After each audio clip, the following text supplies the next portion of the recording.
한글날을 맞이하여 한국어 문학박사 김우영 교수의 감회. 죽는 날까지 한국어 교육 현장 톱니바퀴 손톱 자국으로. 김우영 교수, 훈민정음 서문가. 우리나라 말이 중국과 달라 한자와 서로 통하지 못한다. 그러므로 어리석은 백성들이 말하고 싶은 바가 있어도 마침내 그 뜻을 펴지 못하는 이가 많다. 내가 이것을 매우 딱하게 여기어 새로 28글자를 만들어 내노니 사람마다 쉽게 익혀 나날의 소용에 편리하도록 함에 있나니라.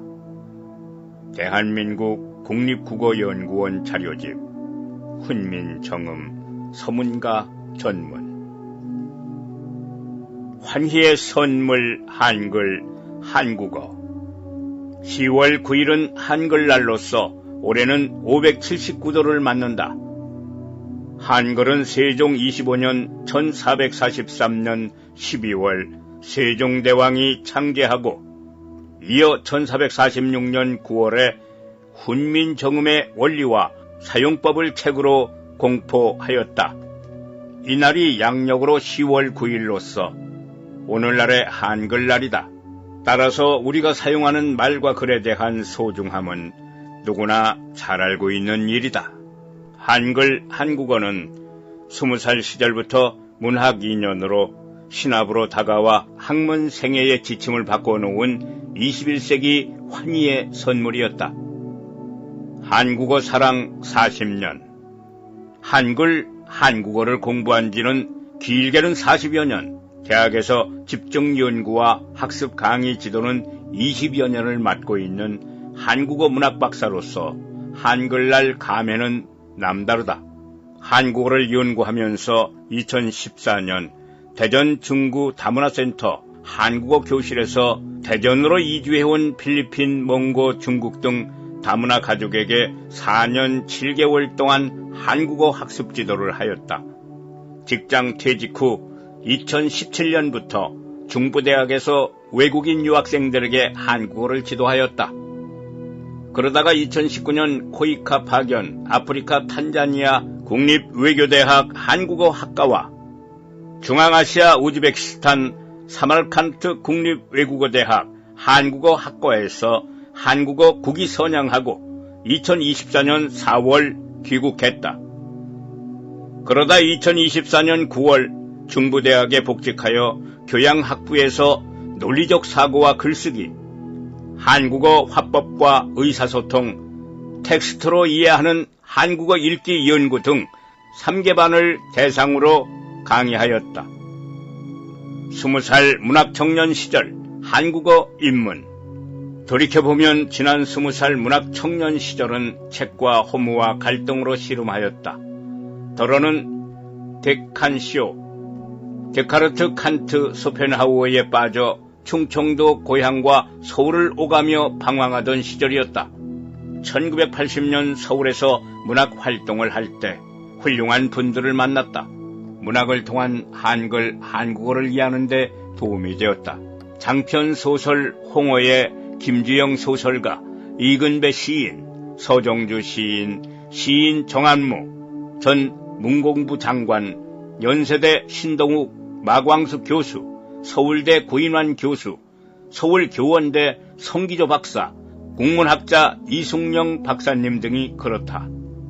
또한 깊은 사유와 너른 문학의 강으로 인도하여 주신 저 유명한 보리밭의 저자 박화목 동시작가, 설창수 시인, 김태우 소설가, 송병철 수필가, 제2정무장관이었던 조경희 수필가, 경희대 서정범 박사, 인천대 오창희 교수님 등이 문학적 은사님이시다. 그 가운데 서울대 구인환 교수님은 같은 고향의 어른으로서 지금껏 부족한 정신적 문화의 큰 산맥 버팀목으로 보듬어주신 분이다.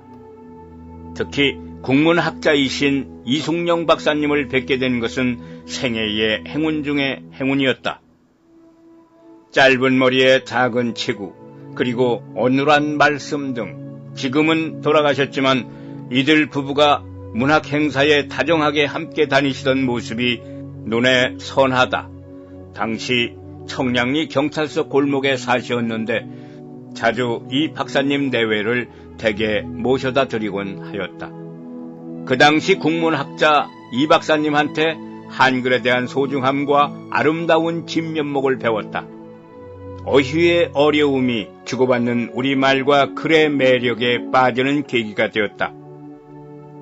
한글 사랑, 나은 길벗.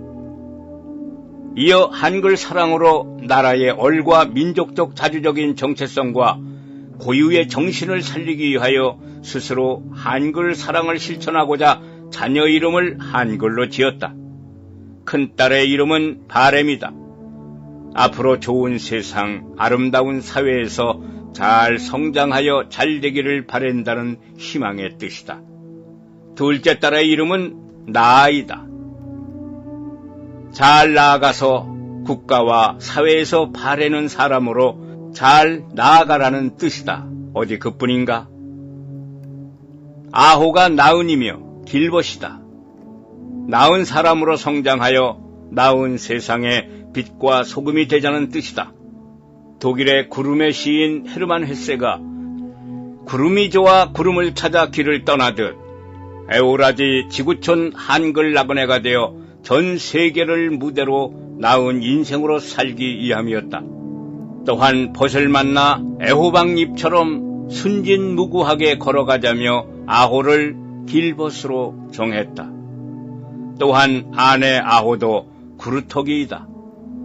농촌의 들에서 벼포기를 베고 난 후에 그 자리에 푸르게 새싹이 돋아나는 시작과 청순한 약동의 의미가 있다. 구루터기에서 파란 새순이 돋아나듯 밟아도 다시 살아나는 구루터기 한글과 나은 한글이다. 요람을 흔드는 한글 손. 한편 대한민국 국민들한테 역사 인물 중에 가장 존경하는 인물을 꼽으라면 전체 인구 중에 60-70%가 성웅 이순신 장군과 한글을 창제하신 세종대왕을 꼽는다고 한다. 성군 세종대왕이 만든 한글 자음은 14개, 모음은 10개이다. 여기에 복합자음 5개, 이중모음 11개를 합쳐 총 40개이다. 한글을 이용한 휴대전화는 단추는 12개이다. 이 단추로 자신의 나라의 문자를 완벽하게 소화할 수 있는 나라는 대한민국밖에 없다고 한다. 한글은 단추 8개만 있어도 문자 전송이 가능하다. 모든 모음자는 의의 3개의 글로 조합, 자음자는 기역, 니은, 미음, 시옷, 이응의 5개의 글자만 있어도 문자 작성이 가능하기 때문이다. 우리가 전 세계적 휴대폰 강국으로 급속히 확산 발전한 데는 바로 이런 꼼수가 있었기 때문이다. 월리스는 말했다. 요람을 흔드는 손이 세계를 통치하는 손이다. 21세기 언어 인구가 국가 경쟁력.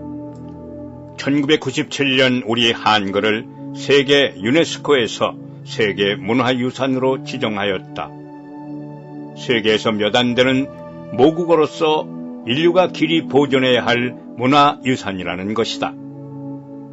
그리고 미국 켈카코 대학의 맥콜리 교수는 한국의 한글날 10월 9일은 인류 역사에서 가장 중요한 날로 생각하였고 또한 자신의 기념일로 삼았다 하니 우리로서는 너무 미안하고 고마울 뿐이다.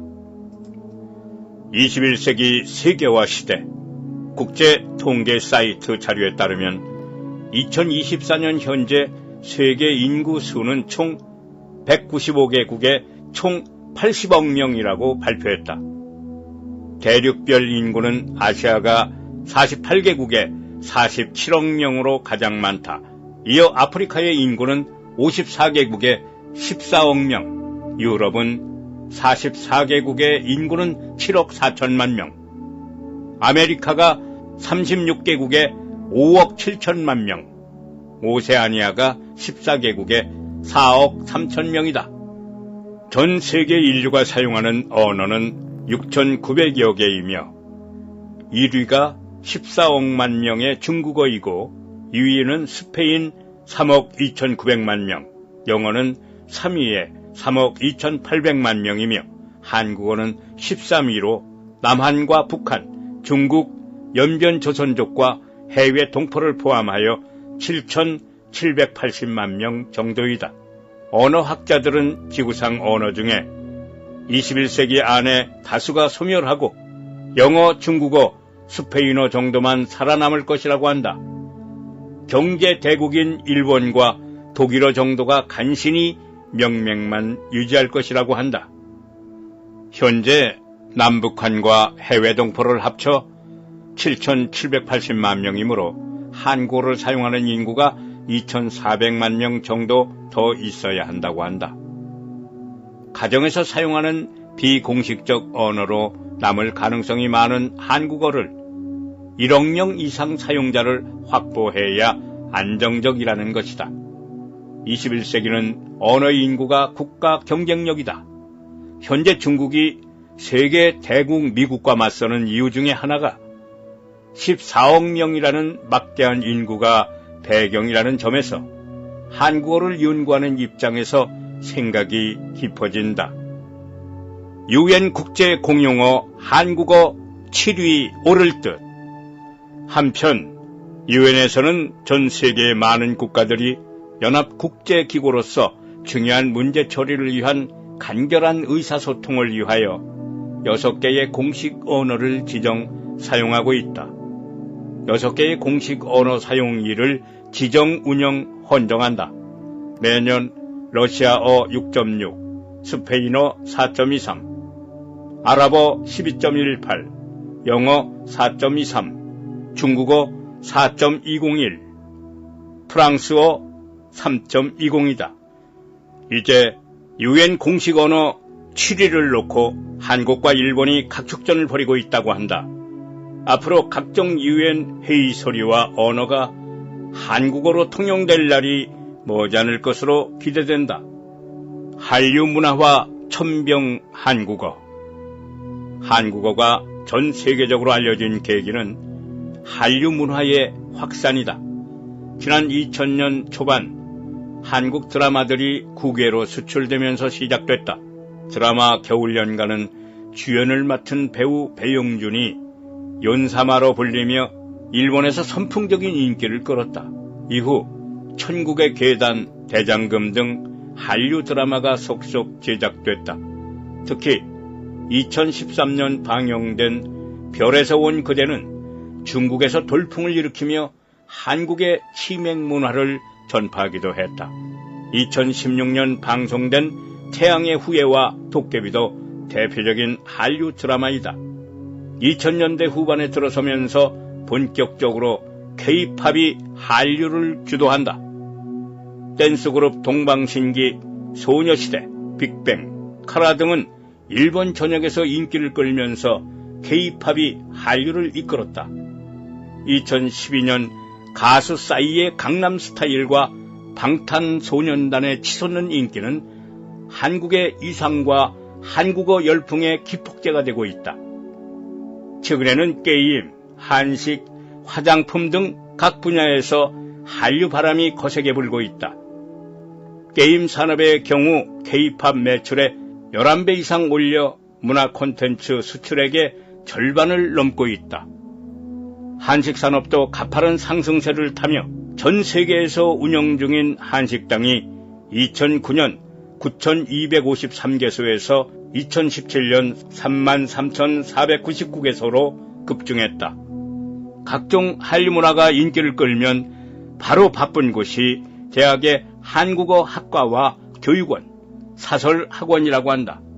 영화, 노래, 드라마, 태권도, 음식 등의 어원을 이해하기 위하여는 맨 먼저 찾는 곳이 한국어 학습장이다. 요컨대 이로써 한류 문화의 천병은 한국어이다. 한국어 수출. 또한 한류 확산에 따라 한국어 수출도 이어지고 있어 언어학계에서는 즐거운 비명이다. 지난 2008년 7월 인도네시아 바우바우시와 한국 훈민정음학회 양측이 한글 보급 양해 각서를 체결했으며 학회가 이들을 위한 교과서를 제작, 보급하며 결세를 맺기 시작하여 한국어 수출의 첫 사례를 기록했다. 인도네시아 부톤섬 남동쪽에 있는 우림 지역 술라웨시주 인구는 50만여 명이며 가장 큰 도시인 바우바우시에서 찌아찌아 언어의 음가를 우리 한글로 표시한 교과서들이 교육에 사용되기 시작했다. 두 번째 수출은 2012년 10월 남태평양의 섬나라 솔로몬 제도이다. 1978년 영국으로부터 독립한 솔로몬 제도는 남태평양의 파푸아 뉴기니 동쪽에 있는 섬나라로 과달카날, 뉴조지아, 말라이타 등 여러 개 섬으로 이루어져 있다. 면적은 28,400여 제곱킬로미터이며 50여만 명 인구가 살고 있다. 솔로몬 제도의 말라이타주는 인구는 5만으로서 토착어 꽈라아에어를 쓴다. 카리어와 꽈라아에어를 한글로 표기한 교과서 코꼬 카리와 꽈라아에어를 가르치고 있다. 이 외에 예전 한글 학계에서는 중국의 헤이룽장 지역의 오르첸족과 태국 치앙마이의 라오족, 그리고 네팔 오지의 소수민족 체팡족에게 한글을 전파하려고 노력하고 있다. 21세기 한국어를 전 세계에 수출하여 세계 공용어로 만들어 국제 경쟁력으로 성장할 날이 가까워져 가고 있다. 꿈은 반드시 이루어지니까 꿈은 자꾸자꾸 꾸는 게 좋다고 한다. 마무리. 죽는 날까지 한국어 교육 현장 톱니바퀴의 손톱 자국으로 1960년대 공병우 타자기가 발명되어 화제가 되었던 공병우 선생님은 이렇게 말씀하셨다. 한글은 금이요, 로마자는 은이요, 일본 가나는 동이요, 한자는 철이다. 지난 2000년부터 전 세계 한류와 함께 한국어 확산을 보면서 공병우 선생님의 말씀은 일찍이 미래를 예견한 한 선각자였다는 생각이 든다. 한글은 세계의 모든 언어학자들로부터 고전적 예술작품으로 평가된다. 단순하고 효율적이고 세련된 한글 알파벳은 가히 세계적 알파벳의 대표적인 전형, 한글이 인류의 위대한 문자 유산이다. 2025년 10월 9일 579돌 한글날을 맞는 40년 한국어 연구자 문학박사 김우영 감회 환희의 21세기 선물에 감사한다. 손은 누워 있어야 하고 말은 제대로 서 있어야 하며 한국어는 전 세계 지구촌에 서 있어야 한다. 21세기 하늘을 우러러 한 점 부끄럼 없이 죽는 날까지 한국어 교육 현장 톱니바퀴에 손톱 자국을 남기다 사라질지어다.